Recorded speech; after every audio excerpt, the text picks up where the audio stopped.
Welcome to Speak, Lead, Connect, where we explore how your voice, your leadership, and your ability to connect shape the impact you create in your life and in the lives of others. I'm your host, Dr. Lorilet Monegro, and today's conversation sits at the intersection of language, culture, identity, and legacy. I'm joined by Yini Rodríguez Díaz, a writer, a cultural organizer, multidisciplinary artist, and an educational leader. She holds a bachelor's degree in multilingual journalism and Spanish, Summa Cum Laude, and a master's degree in Hispanic Literature from Lehman College. And the first thing that it started in my mind, it was education, because I dropped out of school when I was 16 because I got pregnant. Okay, so tell us a little bit about that.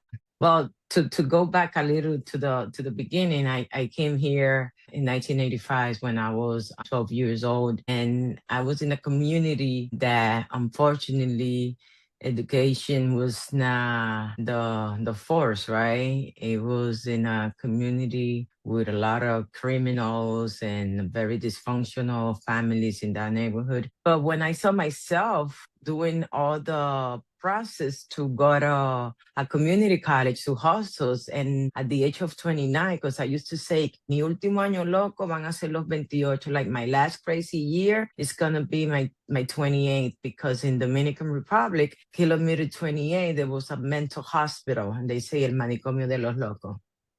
Mm-hmm.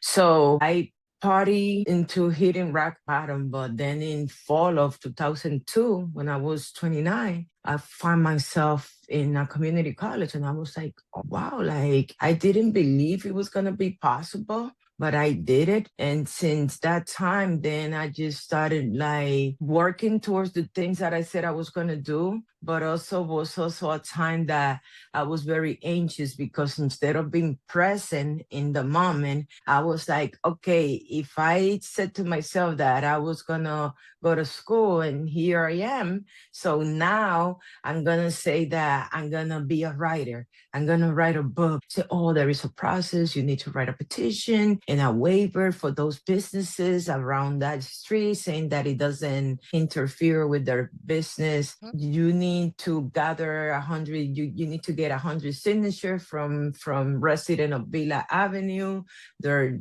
signature, name, address, and telephone number. And I went with my niece and my nephew. And I was, can you please sign? This is to make Villa one way. And it was like, don't bother with that. We've been saying that this needs to be changed to one way, but no one does anything. And 3 years later, Lorilet, Villa Avenue was a one-way street.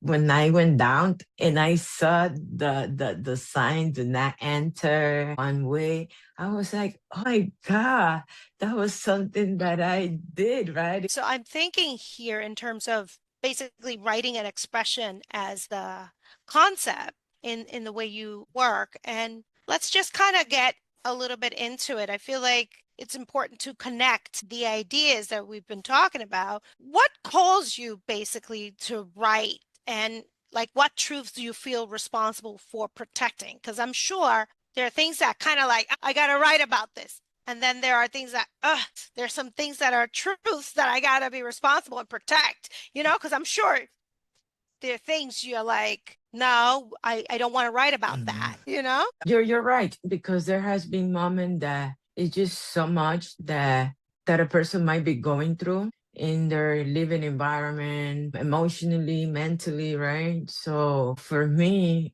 writing is very special. It's a connection, right? Because I want to bring it back to the heart of how we basically introduced this podcast, is to ask you, what do you most hope your life communicates about voice, leadership, and connection to the world? To all those young people that might be listening, what would you say to them? Be true to yourself when others are not looking, and be consistent and have that integrity and the vision to really nurturing, polishing your life for your descendant, for yourself, for your community, and as a legacy. For me, that is very important. Yini, I want to thank you for your presence, your work, and your commitment to culture and community. To everyone listening, what can I say? What are you preserving through the way you live? That's my question for you. Until next time, your voice is your power,